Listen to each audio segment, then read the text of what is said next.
ہم نے یہ سمجھا تھا کہ کسی اسم کو جملے میں استعمال کرنے کے لیے 4 پہلوؤں سے اس کا جائزہ لینا ہوتا ہے اور اس کو قواعد کے مطابق بنانا ہوتا ہے۔ پہلا پہلو حالت، وہ ہم نے کل سمجھ لیا۔ اب آج ہمیں دوسرا پہلو سمجھنا ہے، جنس۔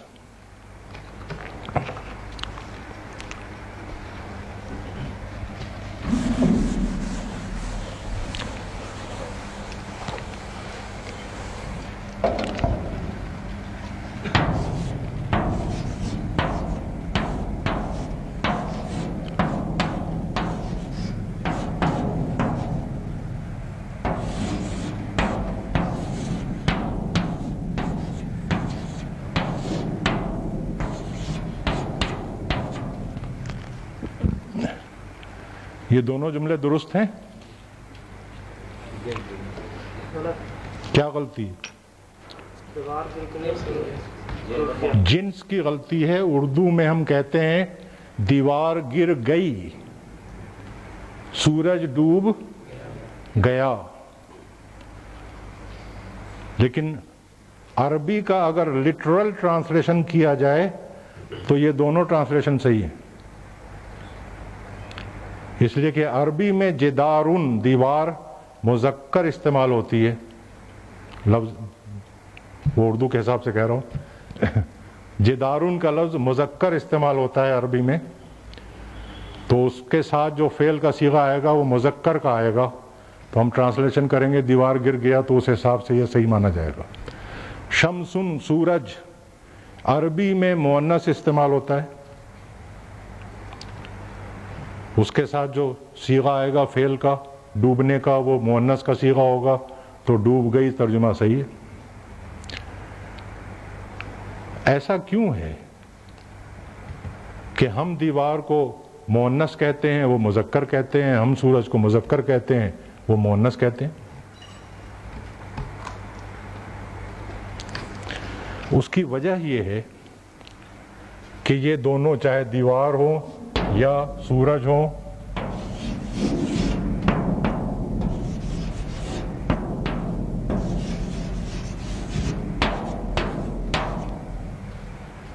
غیر حقیقی ہیں، ان کی کوئی جنس ہے ہی نہیں، نہ یہ دراصل دیکھا جائے تو نہ یہ مذکر ہے نہ مؤنث ہے۔ یہ ہمارے زبان کی پرابلم ہے کہ ہمیں ہر چیز کو یا تو مذکر استعمال کرنا پڑتا ہے یا مؤنث استعمال کرنا پڑتا ہے، there is no third option۔ تو اس لیے فیصلہ جو ہے وہ اہل زبان سے سن کر کیا جاتا ہے کہ کسی چیز کو اہل زبان مذکر استعمال کرتے ہیں یا مؤنث استعمال کرتے ہیں۔ عربی میں اہل زبان دیوار کو مذکر استعمال کرتے ہیں، عربی میں وہ مذکر ہی مانا جائے گا۔ اردو کے اہل زبان دیوار کو مؤنث استعمال کرتے ہیں، اردو میں اسے مؤنث ہی ماننا پڑے گا، علی ھذا القیاس۔ اگر سلسلہ یہ ہوتا کہ تمام الفاظ اہل زبان سے سن کر یاد کیے جائیں کہ کون سا مذکر ہے اور کون سا مؤنث ہے، تو پرابلم خاصی گمبھیر ہو جاتی۔ لکیلی ہماری پرابلم اتنی گمبھیر ہے نہیں۔ پہلی سہولت جو ہے وہ تو ہے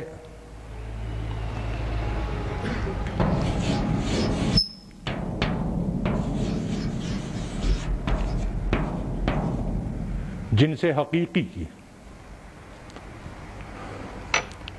اس دنیا میں کچھ چیزیں تو ہیں نا جن کے جوڑے ہیں نر اور مادہ کے، وہ حقیقی جنس ہیں۔